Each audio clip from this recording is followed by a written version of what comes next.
yang memutuskan kita mau makan apa hari ini, apa yang ada di dalam rumah. Itu di rumah sebuah keluarga itu kan ibu yang kontrol kan. Nah, jadi sebenarnya yang menentukan masa depan keluarga dan juga anak-anak itu adalah seorang ibu. Assalamualaikum warahmatullahi wabarakatuh. Salam sejahtera kembali di Cerita Bibu yang spesial banget hari ini. Bisa-bisanya aku mengambil waktu daripada Raden Roro Kushandari Arfani Dewi. Kita beri tepuk tangan virtual yang meriah. Anak-anak di bawah lagi main. Kebetulan hari ini Ayu bawa Nyala, Kion juga nemenin suami-suami kita di bawah. Jadi kita lumayan me time sekitar 30 menitan. Thank you so much for coming. Sama-sama Anka. 30 menit sebenarnya biasanya kurang ya. Kurang. Buat kita berjumpa. Kita kemarin terakhir berjumpa agak 4 jaman ya. Itu juga kurang cukup. Jadi kali ini menarik. Jadi Ai itu adalah aku tuh berteman sama Ai itu dari mana nih buat yang nanya. Dari awalnya Bachelorette sahabat kami. Oh iya benar. Mia Santosa. Halo Mia. Yang juga punya podcast WWW ya kan, WWW podcast bersama dengan Aisyah Fabian juga. Kapan-kapan kita undang Mia karena sekalian yang kita undang justru yang kita kenal dari Mia dulu nih gitu. Jadi waktu kita malam bachelorette-nya Mia. Terus abis itu karena rumah kami berdekatan gitu kan ya. Betul. Akhirnya kita berangkat bareng. Iya, dan itu pertama kalinya benar-benar berjumpa gitu. Karena tadinya cuman ya via sosmed atau bahkan kita WhatsAppan gitu ya. Seingatku. Terus habis itu ternyata karena seperibu-ibuan kita ini sama Dewisha juga akhirnya bersama ya. Benar. Anak-anak kita dari kecil gitu dulu zaman-zaman dulu main di Taman EB Exchange pas masih ada. Dari zaman belum ulang tahun pertama loh. Aduh ya ampun, dari bayi deh pokoknya. Jadi lumayan lah sampai di tahun 2021 kita lumayan ya dibilang ketemu mah jarang banget ya, tapi masih keep kontak lewat social media, lewat ya WhatsApp, kadang video call juga, dan akhirnya bisa bertatap muka di depan kalian gitu. Apa kabarnya? Alhamdulillah baik. Alhamdulillah hari ini hari libur teman-teman. Betul, kita take pas hari libur, pas lagi hari Waisak. Jadi bisa sedikit napas hari ini. Iya benar, napas. Jadi untuk kami napas itu penting. Nanti kami ceritakan kenapanya ya. Yang udah kenal sama Ai gitu ya, yang udah follow juga @kelinci_tertidur on social media di Instagram gitu. Ada YouTube juga sebenarnya. Ayo semangat lagi YouTube-nya. Gitu. Pokoknya kita semangatin aja dulu. Kelinci tertidur. Kamu pernah share gak sih kenapa kelinci tertidur? Apa aku yang skip ya? Aku pengen tahu deh. Sebenarnya aku tuh nggak pengen, maksudnya itu bukanlah suatu kesengajaan gitu. Gue biar viral deh namanya yang aneh Kelinci gitu. tertidur. Sebenarnya itu nama iseng-iseng doang gitu Kak. Gara-gara dulu aku sama adikku itu enggak sih, sebenarnya adikku tuh adikku pernah dikasih sama mantan pacarnya itu seekor kelinci. Lalu dia putuskan. Lalu jadi kelinci itu menjadi harta gono gini gitu. Oke. Tapi malah aku kayak dari mengurus harta goni-goni gitu, aku menjadi passionate banget sama kelinci. Sampai dia tuh umurnya aku lupa deh 9 tahun apa itulah, pokoknya udah 9 tahun kelinci kamu rawat. 9 tahun. Nah, jadi dengan segala macam ups and down-nya gitu. Dari mulai aku belajar tipe-tipe kelinci, terus kayak kelinci tuh karakternya apa? Karena biasanya orang tuh kira gini, dan aku merasa aku tuh ada kesamaan sama kelinci. Iya. Oke, sorry banget. Ini aneh banget ya bahas ini. Karena kalau ini bisa jadi perbincangan yang seru juga gitu. Ketika lo membayangkan diri lo menjadi seekor hewan gitu. Karakter hewan apakah? Iya, kamu ternyata milih kelinci. Iya, jadi kelinci itu kan sebenarnya dia itu bukan tipikal yang harus sama-sama temennya terus gitu loh. Dia lumayan independen. Dia nggak apa-apa kalau misalkan sendiri pun aku that's fine gitu. Terus udah gitu kelinci itu dia tuh gak suka kalau misalkan kayak misalkan kucing gitu yang sayang dipeluk gitu. Gak suka dia kabur pasti. Oh gitu. Iya. Jadi sama orang yang dia sayang itu kayak ya udah kamu deket sama aku aja, berjarak segini, berjarak aman. Aku tahu kamu ngapain, kamu tahu aku ngapain gitu. Jadi nggak suka yang kekep gitu. Soalnya lucu gitu. Padahal si kelinci itu menyebarkan energi yang sangat hangat, setuju nggak? Iya kan? Orang kan kalau lihat kelinci kayak lucu banget. Iya benar. Padahal dia sendiri kayak apa sih lah gitu. Dan kelinci itu gampang banget stres. Oh iya. Jadi teman-teman yang lagi nonton ini, please banget kalau punya anak di bawah 5 tahun, jangan dikasih, misalkan hewan peliharaan pertamanya jangan kelinci, karena kelinci itu stres tuh bisa bikin dia mati. Jadi dia gampang stres. Iya. Gitu. Jadi kelinci tertidur dari ini bisa dibilang berarti dari kamu muda dong kamu merawat kelinci itu. Kamu ingat nggak? Dari SMA sampai kayak terakhir tuh. Ya pokoknya dari SMA terus sampai aku 9 kuliah tahun sih gitu. Wah sih. Maksudnya kadang tuh kita tuh soalnya aku deh gitu. Aku tuh tipikal yang ketika punya hewan peliharaan. Dulu aku punya kelinci namanya Bola dan Boli. Dia juga aku rawat sekitar 7,5 tahun. Cuman end up-nya dimakan oleh sesama hewan alias kucing. Oh iya. Gitu. Ya jadi gimana ya gitu. Maksudnya kita udah rawat kok gitu. Cuman kelinci itu rada-rada gampang-gampang sulit kan ngerawatnya juga ya. Betul tidak? Iya gitu. Butuh orang yang telaten. Nah, Ai ini adalah salah satu teman dekatku yang sungguh sangat telaten dalam ngapa-ngapain sepenglihatanku. Ngomongin soal si kelinci yang dirawat dari muda, nggak cuman kelinci yang dirawat dari muda, tapi bekerja pun sudah sejak muda. Sama tuh, kita ada samanya tuh di situ tuh. Kamu kerja dari umur berapa kalau kamu inget dulu? Pertama kali kamu berusaha untuk oke, aku akan mencoba mencari penghasilan sendiri. Tunggu deh. Jadi pokoknya ya, aku dari kecil tuh aku udah tahu bahwa gue tuh orang marketing. Oh iya, keren banget. Keren. Orang marketing, gue tuh aku bisa jualan deh kayaknya gitu. Dan aku suka hal-hal yang berbau kreatif gitu. Jadi misalkan kayak dari SD tuh aku suka menghias-hias, misalkan ada kaleng bekas terus dihias-hias pakai apa gitu, pakai kertas kado apa segala macam. Prakarya Prakarya terus semua dijualin sama teman. Iya di betul. Sekolah. Terus waktu SMA aku tuh bikin kartu gitu. Dari kertas Concord gitu. Jadi kalau misalkan kayak pacar gue ulang tahun nih, oke dia orang kayak gimana gitu. Terus dibikin di custom gitu. Dari biji-bijian bukan? Dari biji-bijian, dari ada tuh momen itu soalnya. Dari apa namanya payet gitu. Aku suka nyusun-nyusun payet gitu. Nah dulu tuh nama perusahaan kartuku namanya Pinky Elephant. Gak tahu nama kenapa Pinky. Emang ini ya berarti kelinci tertidur, elephant emang senang menggunakan. Iya ternyata tanpa sadar ya. Bener juga ya. Nah terus selain prakarya aku tuh dari kecil aku tuh udah tahu banget kalau aku tuh suka banget masak. Oh iya? Firm, iya. Kapan itu kamu, maksudnya kamu tuh apakah lihat ibu masak atau siapa yang kamu lihat misalnya role model kamu untuk masak, karena semua orang tahu kayak duh itu pokoknya ya masak sekarang hidupnya gitu. Jadi semua orang Kak itu pasti selalu nyangkain gila itu pasti ibu kamu tuh jago banget masak ya. Pasti ibu kamu tuh keren banget masaknya. Enggak men. Justru ibu aku tuh satu kegiatan yang ibu aku nggak suka banget tuh masak. Ibu boleh tos ya Bu? Ibu assalamualaikum. Jadi kayak ibu aku boleh nggak ibu beres-beres aja gitu. Passionnya tuh lebih ke beres-beres gitu. Halo ibu, tos banget berarti. Gitu. Jadi kamu suka masak dari kapan? Jadi aku tuh suka masak gara-gara apa ya? Pokoknya dari kecil banget, mungkin SD gitu kelas kelas 3 apa ya? Kelas 4 SD tuh aku bikin masakan yang serius pertama aku tuh kue sus tuh dalamnya tuh ada salad udang. Wow.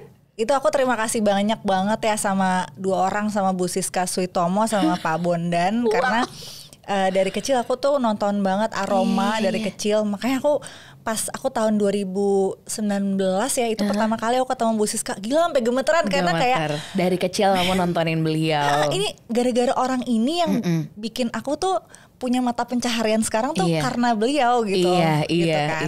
Terus ya udah dari situ SMA juga sempat jualan receh banget sih kayak tau gak sih agar-agar kayak Nutrijel gitu. Sorry sebut merek. Nggak apa-apa. Kalau mau masuk boleh. Nutrijel. Terus udah gitu dibikin layer gitu. Kayak kue lapis kayak puding kayak gitu. Kue lapis terus kayak sosok gitulah. Pokoknya aku udah punya sejiwa marketing itu. Terus pas zaman kuliah pun aku jualan sandwich di kantin Bang Ed kalau di kampus tuh namanya. Di situ jualan sandwich di situ. Kamu nitip gitu jadi? Nitip. Keren. Apa sandwichnya isi apa? Kayak chicken sandwich, tuna sandwich atau kalau apa? di Bandung dulu tuh ada ada namanya Toko Setiabudi. Dia tuh wah rotinya tuh luar biasa. Terus dia ada homemade salami. Jadi kalau di sini mungkin kayak semacam handshake kayak gitu-gitu. Oh lala, aku suka salami. Terus jadi di situ tuh ya kamu belanjanya tuh. Situ gitu kan. Terus masukin juga selain ke situ nitip juga buat tawarin ke anak-anak SBM juga gitu kan.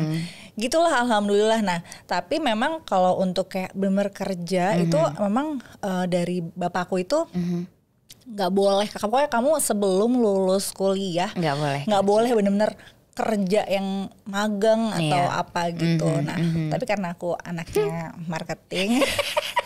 Apa itu? Disuruh tahan-tahan dulu. Jadi aku jalan-jalan gitu. Dengan cara yang paling sederhana. Nah ini tadi kamu bilang katanya kamu masukin sandwich jualan kamu di kantinnya Bang Ed. Ini lulusan arsitek ITB ada yang udah pada tahu belum nih guys? Harusnya udah ya.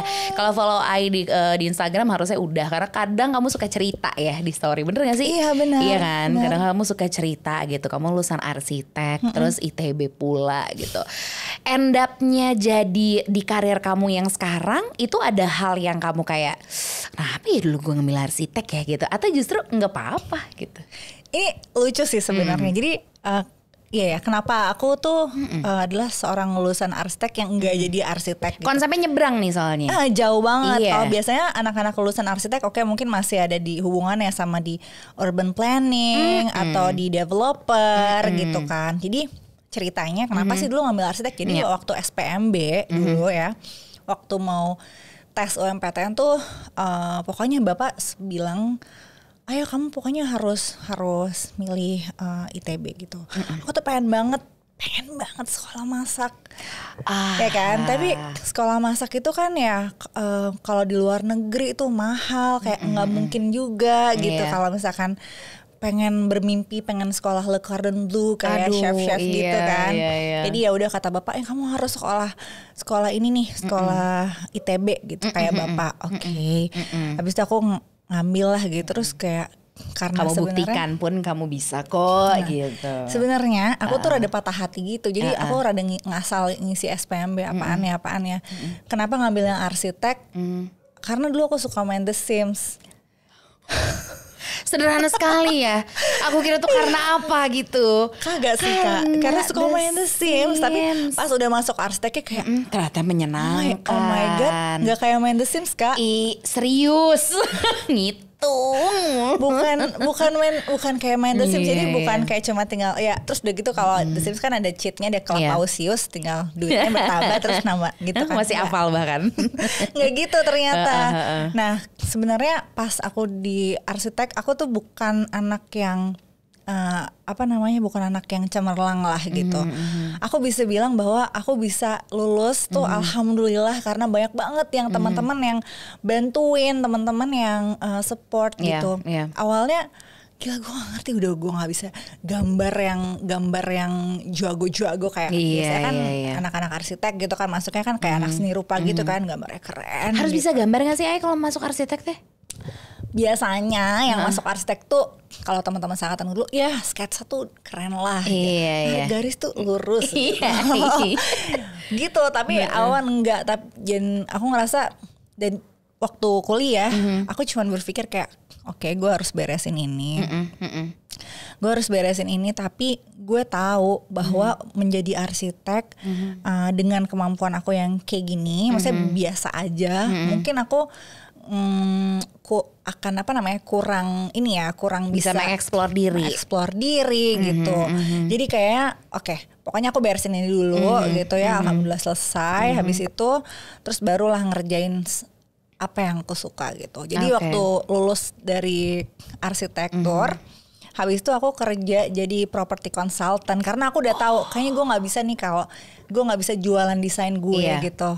tapi mungkin kalau sebenarnya kalau aku ngejualin desain orang bisa juga ya. Tapi waktu itu nggak kepikiran gitu. Ya udah aku di property consultant deh, aku jadi research analyst gitu di property consultant. Nah terus pada itu tahun berapa tuh? Ingat nggak? 2011. Jadi property consultant. Terus terus akhirnya aku kerja di SCBD dulu gitu ya. Nah di SCBD itu dulu aku jadi tahu gitu kehidupan orang kantoran tuh begini. Agar ada cerita anak kantoran tuh gini tuh pernah ngerasain kok kamu pun gitu ya. Karena kalau arsitek, kalau kantor arsitektur, firm arsitektur kan lebih santai gitu. Tapi kalau aku kan di property consultant dimana kayak kamu sama klien nih hubungannya gitu.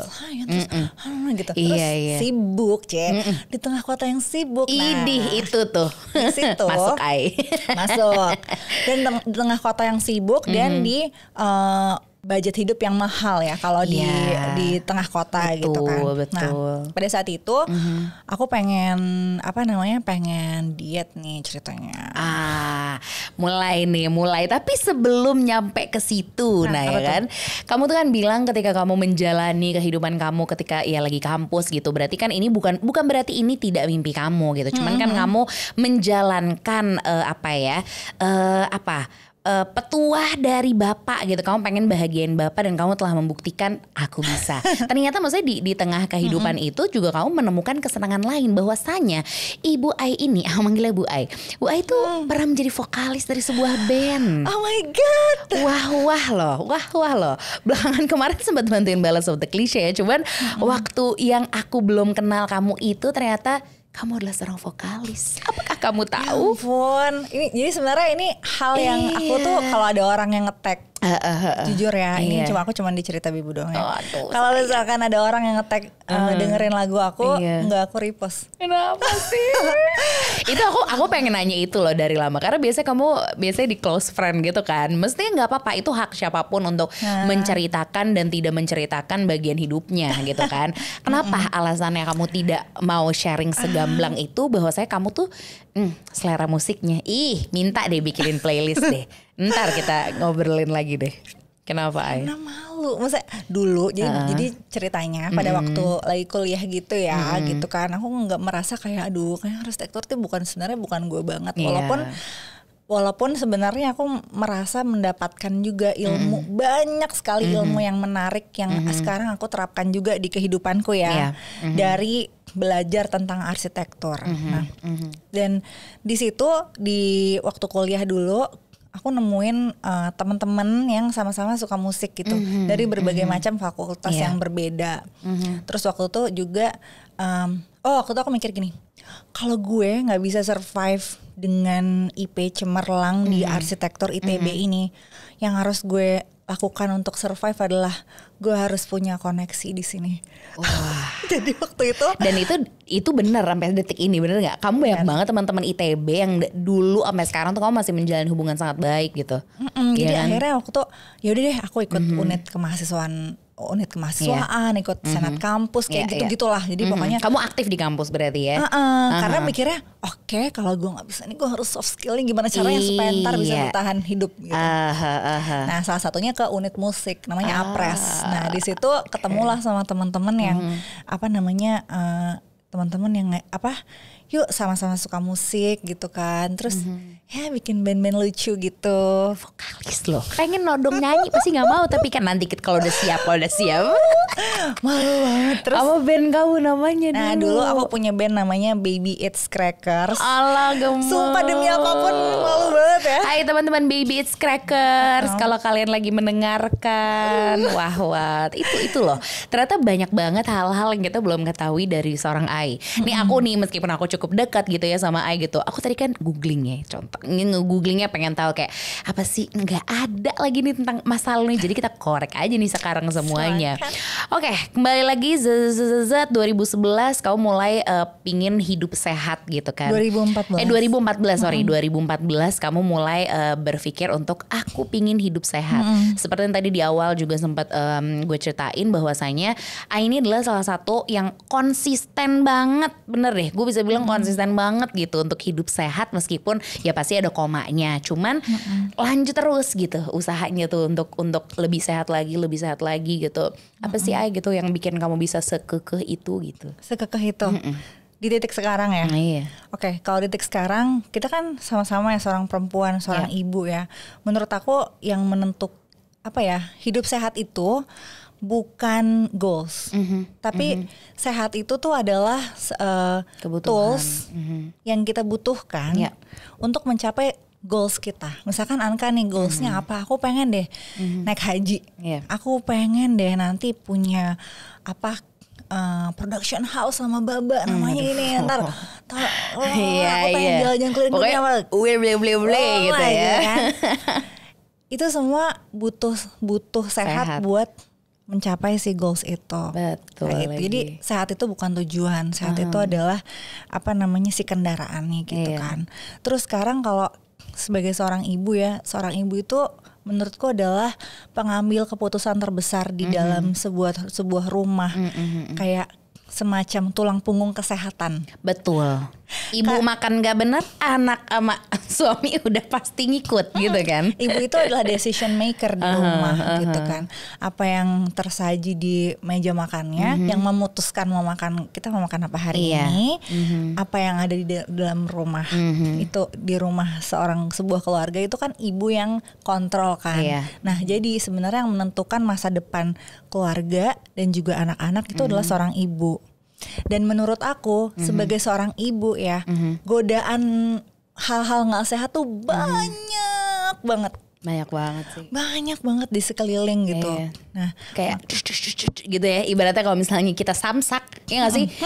Di tuh sama hal-hal yang tidak sehat gitu. Benar gitu. Jadi makanya kenapa aku kekeh banget karena aku ngerasa ibu-ibu di Indonesia ini butuh yang menyemangati mereka untuk tetap jalan lurus gitu loh. Karena oglek itu pasti aku pun sering banget oglek. Tapi aku rasa kalau misalkan kita bareng-bareng nih, kalau aku lagi oglek, aku lihat Anka, aku lurus lagi. Aku lurus lagi gitu. Sehingga nantinya kita bisa membawa anak-anak kita nih, nganterin anak-anak kita nih jadi generasi yang sehat. Itu. Aduh, pengen applause tapi kaki kita jauh banget dari back sound, mohon maaf ya. Gitu Baba, tolong lagi jaga anak masalahnya gitu. Itu emang aku kenal itu juga maksudnya sebelum kami akhirnya deket gitu ya. Namanya itu udah di sekitarku banget gitu. Dia tuh adalah sahabatku. Ada Abigail, kamu juga deket sama Abigail Mia gitu loh. Jadi sebenarnya udah deket banget tapi kayak belum halo. Nah, akhirnya setelah halo bener aja sama-sama Aries. Masih banyak sama-sama yang lain ya. Terus ini aku tuh kan kenal kamu tuh dulu apalagi waktu sama-sama berjuang lagi baru punya anak ya Ai. Empasi aduh gitu rada. Nah itu yang bikin oglek tuh kadang ya. Kamu tuh dulu sempat mengusung banget yang namanya empasi 4P ya. 4P tanpa perasa, tanpa pengawet. Bener gak sih? Bener. Sempet ya tuh ya. Ada momen-momen itu. Terus kamu bikin catering juga. Jangan sedih, catering itu kalau misalnya gak tahu ya apakah kalau misalnya ada waktu atau enggak dibikinin playlist loh. Iya bener. Personal playlist tiap loh. Tiap batch. Jadi itu tuh apa ya yang aku suka, dia selalu bisa menyentuh hati orang-orang terdekatnya. Selalu perhatiannya bukan main. Misalnya dia sakit, misalnya Kion nih dulu sering banget pilek. Kenapa Kion? Pasti dia langsung WhatsApp tuh. Kenapa? Aku kirimin ini ya, aku kirimin itu ya, selalu. Jadi nggak usah heran ketika orang-orang di sekeliling A itu pasti dimanjakan olehnya dalam bentuk itu pasti dikasih suplai makanan sehat atau sesuatu yang menurut dia udah nggak usah obat ini aja gitu, pasti gitu. Gokinci ya? Iya. Bener itu gitu. Nah nggak cuman masak tapi itu kan juga harus present untuk Nyala, untuk Okta, untuk bapak, untuk ibu, untuk keluarga, untuk kerjaannya yang setumpuk gitu. Itu gimana tuh kalau kita bicara soal rundown hari-harimu, itu bagaimana engkau mengaturnya Ai? Rundown hari-hari ya. Oke. Jadi kebetulan sekarang yang aku kerjain, aku list dulu ya. Pertama sebagai content creator nih. Iya betul, satu. pertama kan harusnya nomor wahid sebagai ibu dan istri. Pasti, ya kan? pasti itu terutama banget. Terus udah gitu yang kedua sebagai content creator. Terus aku juga jadi udah tahun ketiga aku kerja di sebuah FMCG. Jadi konsultan. Jadi aku kerjanya tuh nggak 9 to 5 sih. Tapi kapanpun di calling ada, aku tunggu ada panggilan sih. Ada ya. Aku di sini iya, gitu. Betul, aku jadi betul. konsultan for moms.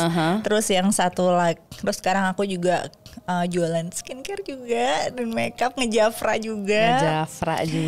Tuh udah 5 tuh, udah 1 tangan tuh habis. Terus lanjut tangan gitu berikutnya. Ya. Masih ada deh kayaknya. Kira-kira itu. Itu yang nampak sehari-hari kalau kita lihat Instagramnya Ai gitu. Kita ngomongin soal rundown hari-hari deh gitu. Karena kalau kita tadi segini nih, ini baru yang kelihatan hari-hari. Sebenarnya aku yakin masih ada jari satu lagi, cuman nggak cukup waktunya nanti gitu. Kamu tuh gimana sih Ai gitu? Kenapa semuanya tuh terlihat, kamu kenapa semuanya terlihat possible gitu? Kamu bisa ngerjain semuanya. Kamu sempat masak, kamu ngurus anak, kamu, iya semuanya gitu bisa. Gimana? Kan kita boleh ya ada kayak gimana Ai? Boleh bagi-bagi gitu. Caranya gimana Ai gitu? Caranya adalah yang pertama punya agenda. Iya, itu penting banget ya. Jadi kalau biasanya ini hari apa sih sekarang? Kamis ya. Kamis. Biasanya kalau kayak udah hari Jumat itu jadwal seminggu ke depan tuh udah firm gitu. Kayak gini nih jadwalnya. Setiap hari apa kamu biasa mencatat untuk seminggu ke depan? Ya itu biasanya dimulai dari Senin. Dari minggu ini tuh minggu depan udah mulai isi. Oh benar. Nah biasanya hari Jumat tuh udah lock buat minggu depan gitu. Terus udah gitu kalau aku bikin konten tuh nggak setiap hari gitu. Jadi ada hari bikin konten dan hari ngedit itu Selasa, Kamis, Sabtu. Selasa, Kamis, Sabtu. Oke, berarti diselang tuh ya. Selasa, Kamis, Sabtu. Kenapa Selasa, Kamis, Sabtu? Kenapa? Karena Senin, Rabu, Jumat itu biasanya meeting kantor. Ada aja Senin, Rabu, Jumat itu. Plus ada hari olahraga juga. Hari itu di Senin, Rabu, Jumat tuh ya. Senin, Rabu, Jumat gitu. Terus abis itu berarti kalau misalkan ada jadi diselang-seling aja di situ gitu. Kalaupun misalkan konten masih banyak nih, udah itu hari ngedit. Editan udah selesai. Ya udah lo tuh hari santai. Jangan ngada-ngadain. Karena nggak ngadi-ngadi aja udah ngadi gitu. Tapi berarti kan kalau kayak kemarin tuh kayak misalkan itu kan hari Selasa. Udah selesai. Oh, masih ada stok syuting, nggak perlu ngedit, bisa jalan-jalan sama Anka. Itu senengnya kita tuh gitu ya. Ketika kita berhasil mengatur waktu dan ternyata satu aja misalnya cancel atau nggak jadi, boleh napas dikit nih kita gitu ya. Akhirnya kita pakai untuk itu. Cuman rasaku tuh Ai tuh udah nggak butuh kalau aku ya. Aku tuh masih kelemahannya sulit banget untuk menjadikan memberikan waktu me time untuk diriku sampai akhirnya 3 bulan belakangan aku berhasil hari Kamis adalah me timeku dari pagi sampai siang. Nanti aku akan belajar untuk menulis agenda atau membuat agenda gitu yang emang harus di lock gitu. Jangan bukan ala-ala lo schedule padat, nggak gitu kan ya. Lebih ke untuk diri kita sendiri gitu. Jadi kamu bisa dapat untuk diri sendirinya, dapat untuk keluarga, dapat kerjaan juga, olahraga juga ya. Tapi ada sedikit tips nih buat Anka boleh.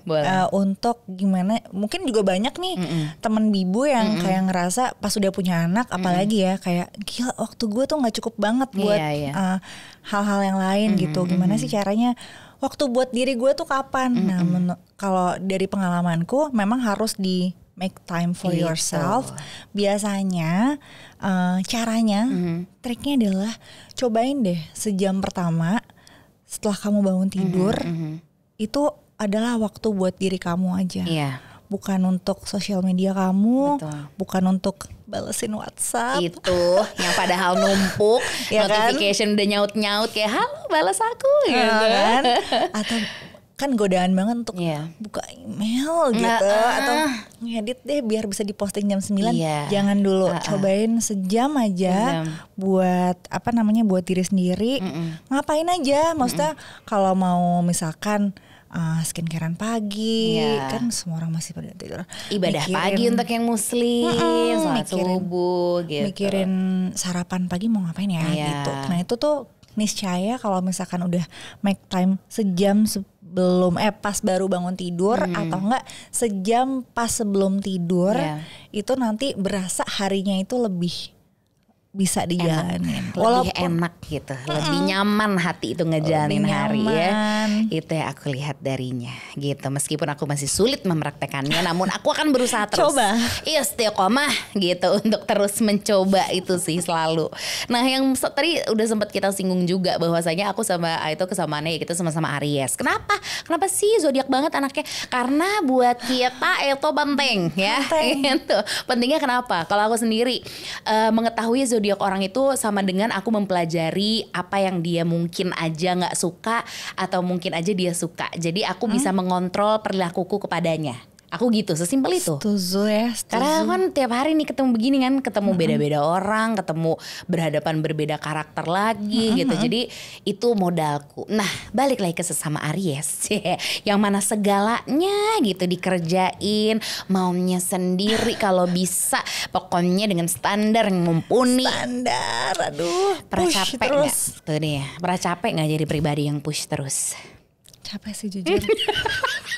Aku kalau dengerin rapot, kalau udah bahas the zodiak, kalau udah Anka sama Radini yang ngomong, pantengin. Alhamdulillah gue nggak gila ya ternyata dunia ini ternyata emang kayak gitu kan. Ya pernah banget sih Kak, pernah capek atau enggak? Mungkin teman-teman ngelihatnya kayak wah gila nih, mungkin tadi kayak Anka bilang kok sempet sih gini gitu. Tapi kadang-kadang ada juga kebelingernya kayak hari ini tag ini kayak jam 6 sore kan kayak ternyata aku hari ini lupa makan siang. Semua ketik jadwalnya tapi lupa makan siang. Si Gana puasa gitu, makanya ini bentar lagi udahan. Makanan udah siap gitu di bawah, cuman lupa bisa-bisanya yang paling penting lupa gitu. Lupa. Nah, push terus itu memang jujur ini banget sih capek.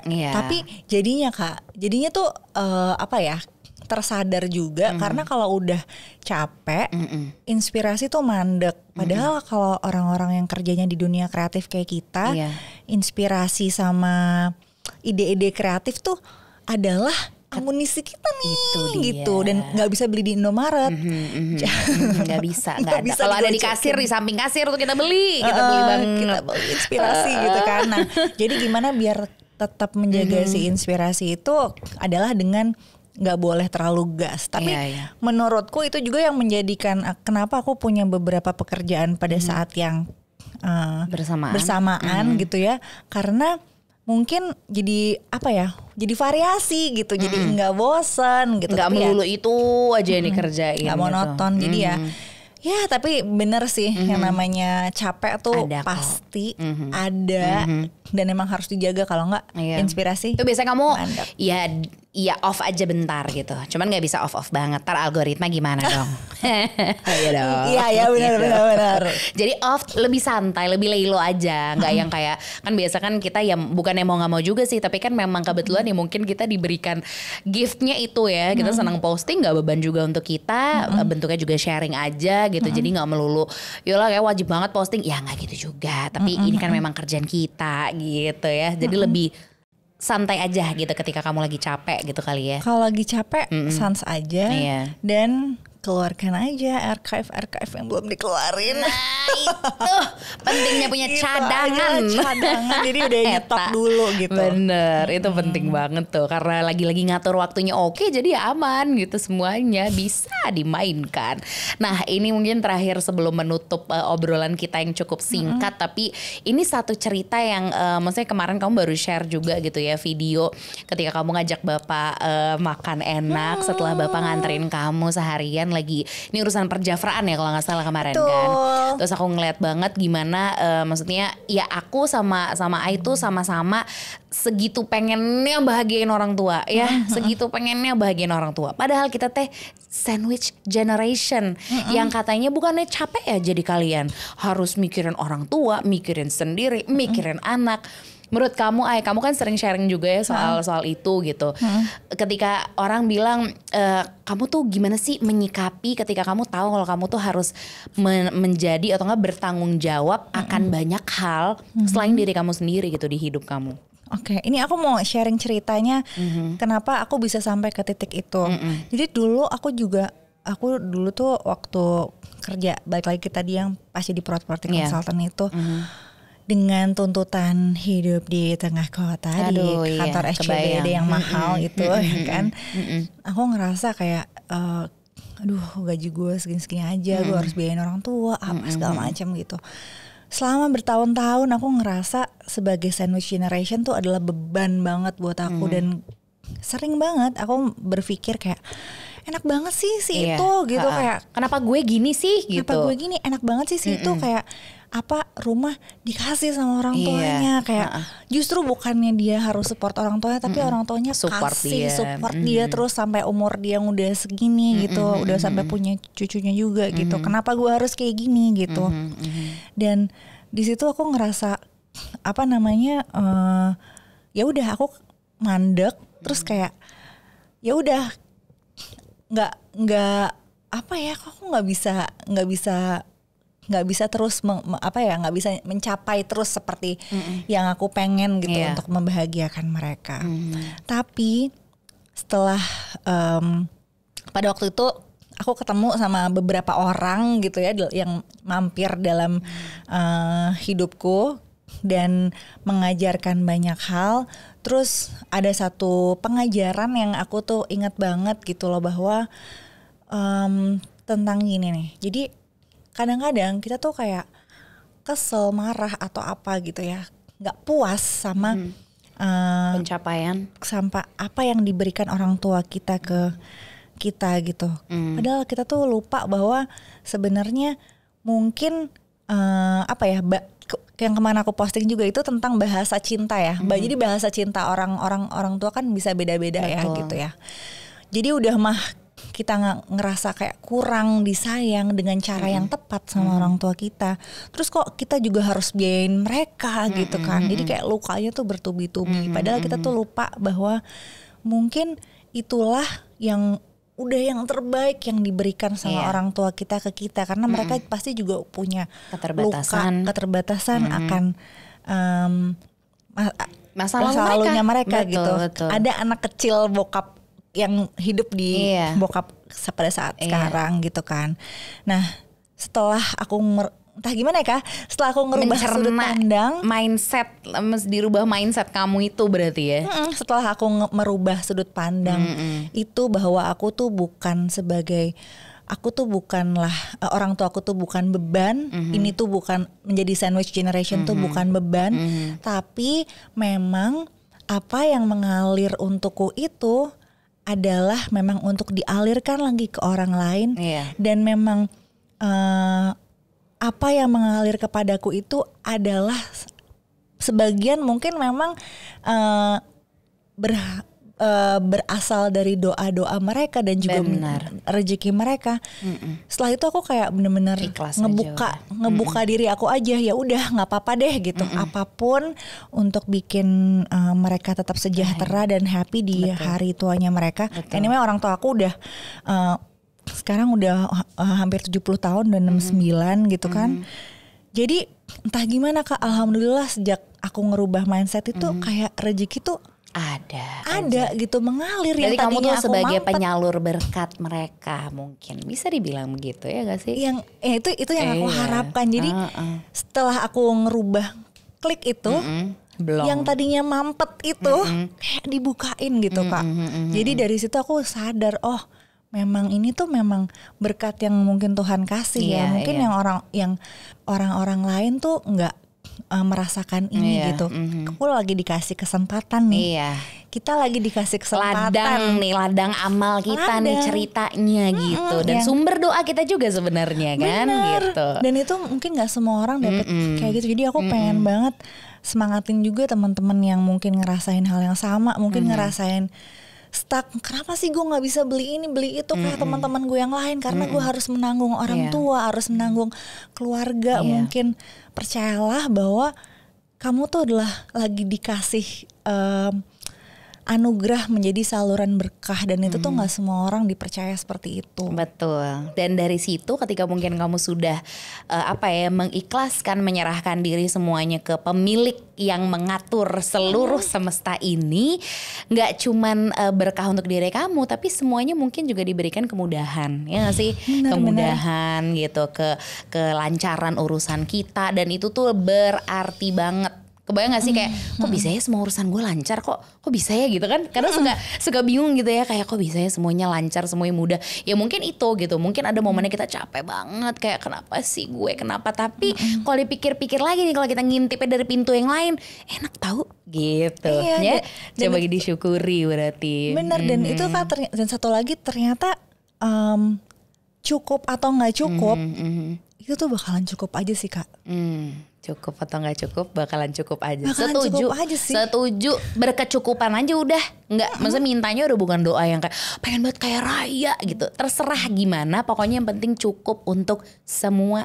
Karena kadang nggak masuk akal kalau dipikir-pikir. Bener banget, gak masuk akal. Masuk akal banget kalau dipikir-pikir. Coba udahlah, pokoknya itu kita serahkan saja kepada pemiliknya. Dan ibu yang satu ini kita serahkan kembali ke keluarganya karena masih banyak urusannya. Terima kasih banyak waktunya ya sayangku. Sudah berkenan main ke rumah. Anak-anak juga bisa bertatap muka akhirnya setelah bertahun-tahun ya Nyala sama Kion nggak main bareng. Jadi sok kita temenin mereka lagi. Kita kembali padanya. Oke. Thank you. Makasih banyak.